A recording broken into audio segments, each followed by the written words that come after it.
أعوذ بالله من الشيطان الرجيم بسم الله الرحمن الرحيم والصلاة والسلام على أشرف الأنبياء والمرسلين نبينا محمد وعلى آله وأصحابه أجمعين وأشهد أن لا إله إلا الله وحده لا شريك له وأشهد أن محمدا عبده ورسوله صلى الله عليه وسلم ثم أما بعد.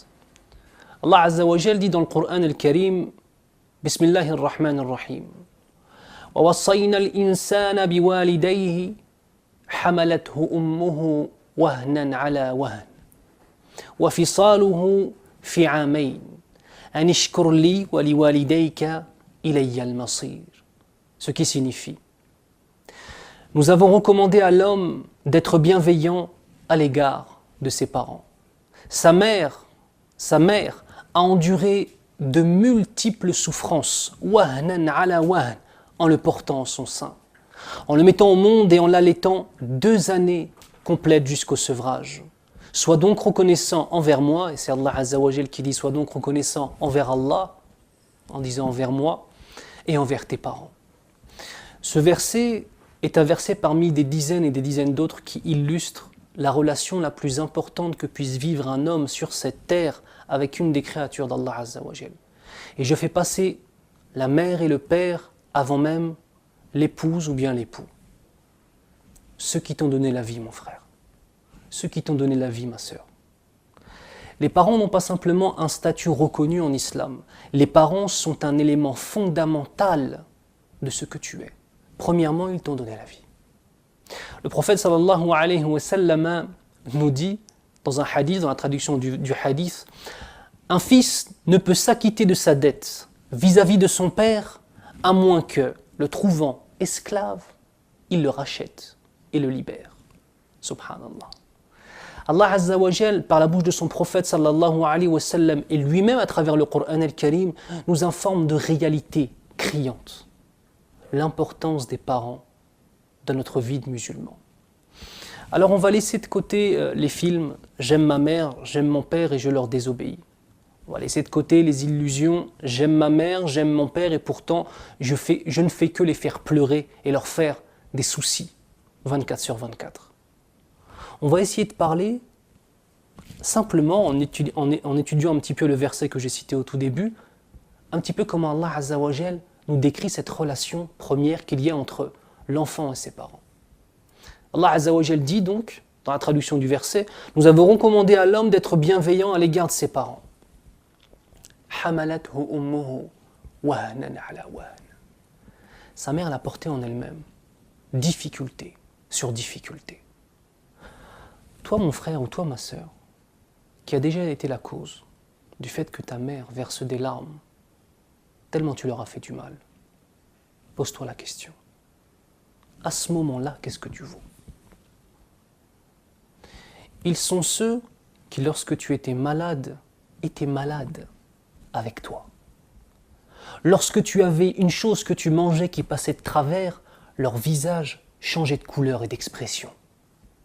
Ton bien-être passe avant leur propre bien-être.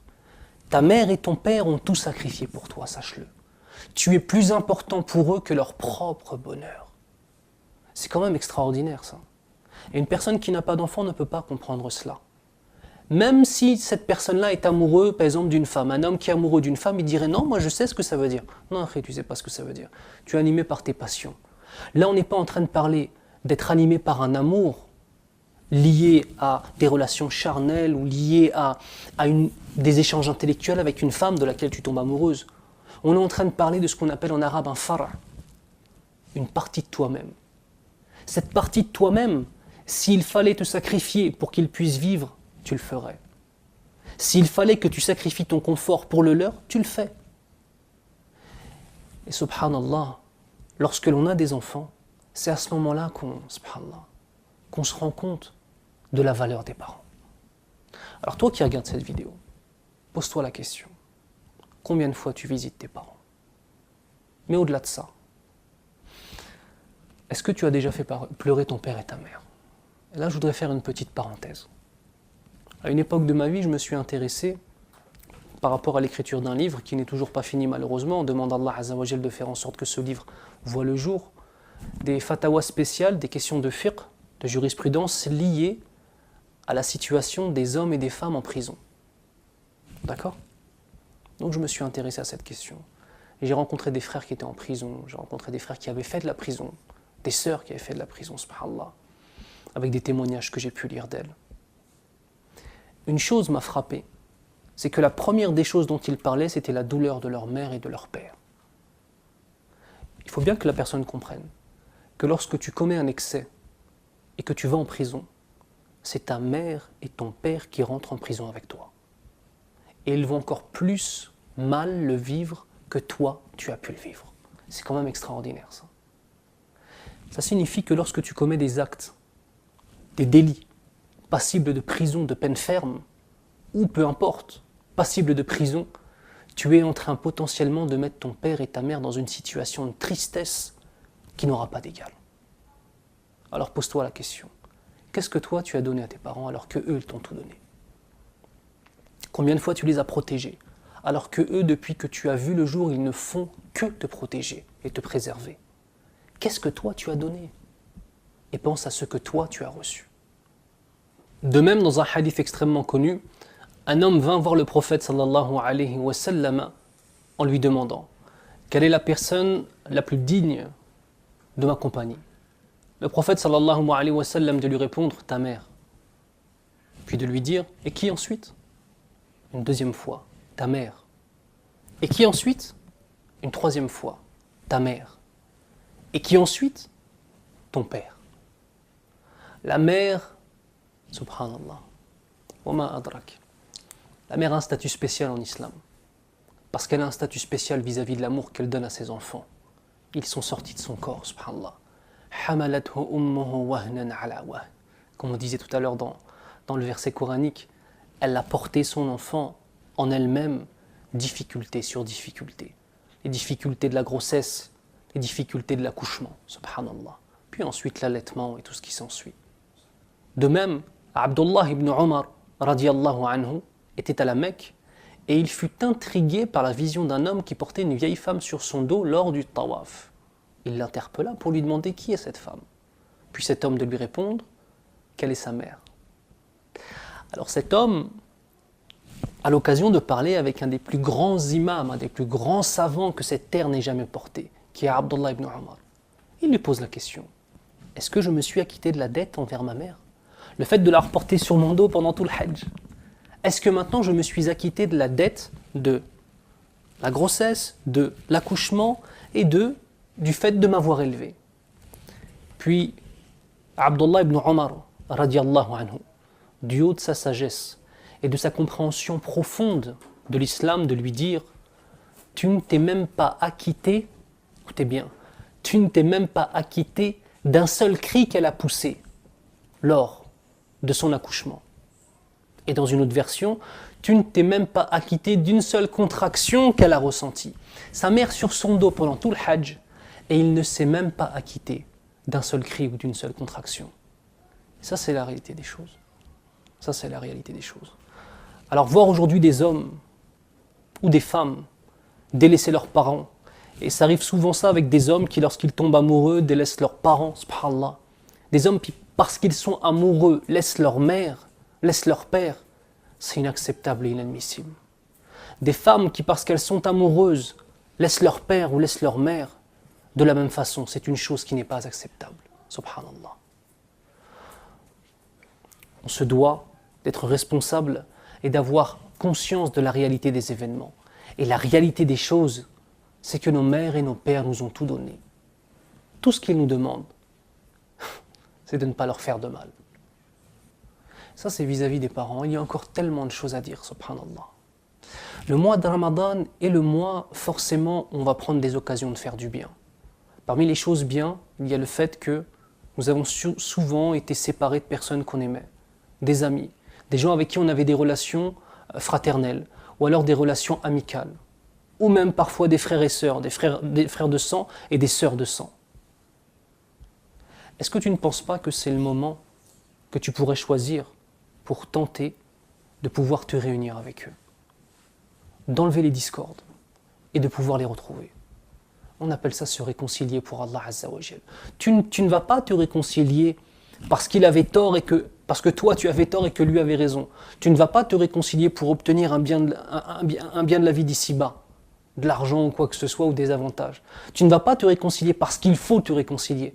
Tu vas te réconcilier parce que tu espères qu'Allah Azza wa Jal par cet acte te fera miséricorde au jour du jugement. En es-tu capable de cela? Ça c'est une vraie question.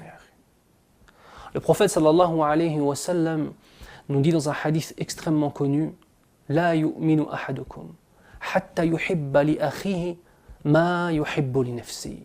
Vous ne serez de véritables croyants que lorsque vous aimerez pour vos frères ce que vous aimez pour vous-même. Il ne faut pas comprendre de ce hadith que je me dois d'aimer pour mon frère les choses que je possède. Non, ce n'est pas ça. Car toute personne aimerait posséder plus que ce qu'elle a. Si tu as une femme belle, tu aimerais qu'elle soit encore plus belle. Si tu as une belle maison, tu aimerais qu'elle soit encore plus grande. Si tu as des degrés de piété et la moitié du Coran, tu aimerais avoir le Coran en entier. Si tu as 5 enfants, tu aimerais en avoir 10. Tu ne te dois pas de vouloir pour ton frère ou pour ta sœur ce que tu as, mais tu te dois de vouloir pour ton frère ou pour ta sœur ce que tu aimerais avoir. Tes ambitions, tes espoirs.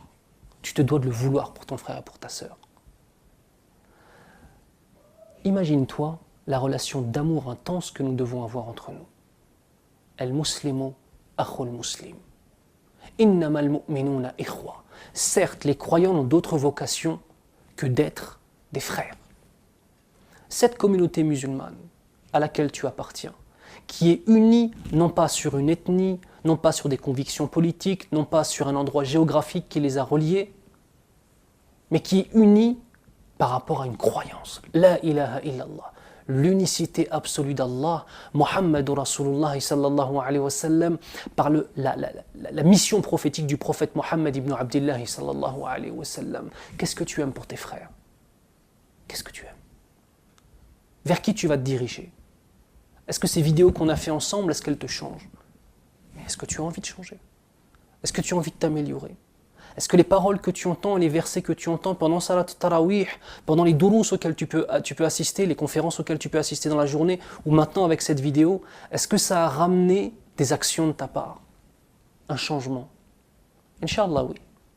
Parce que de toute façon, le changement est à portée de main. Tu fais dua, et si Allah Azza wa Jal accepte ton invocation, il va le mettre ce qu'on appelle le tawfiq, la réussite. Et tu pourras faire les actions qui correspondent à la certitude de ton cœur. Et pouvoir par cela, bi'idni rabbil alamin, atteindre l'agrément d'Allah Azza wa Jal. Je demande à Allah Azza wa Jal de nous donner le bon comportement avec nos parents. De faire en sorte qu'ils soient qurratu a'yunina, qurratu a'yunina. De faire en sorte que ce soit nos parents qui soient les plus importants. Et que, même si on ne pourra jamais rembourser tout ce qu'ils ont fait pour nous, nous soyons derrière eux, toujours à essayer de prendre soin d'eux. Et toujours à faire en sorte qu'ils soient le mieux lotis et le mieux traités. Ya Rabbal Alamin. Subhanak Allahumma wa bihamdik. Ashhadu an la ilaha illa ant. Astaghfiruka wa atubu ilayk. Wa sahafturkum. Et n'oubliez pas d'appeler votre père ou votre mère, Inch'Allah, et de leur dire que vous les aimez. Bi'idnillah. Hayakum Allah.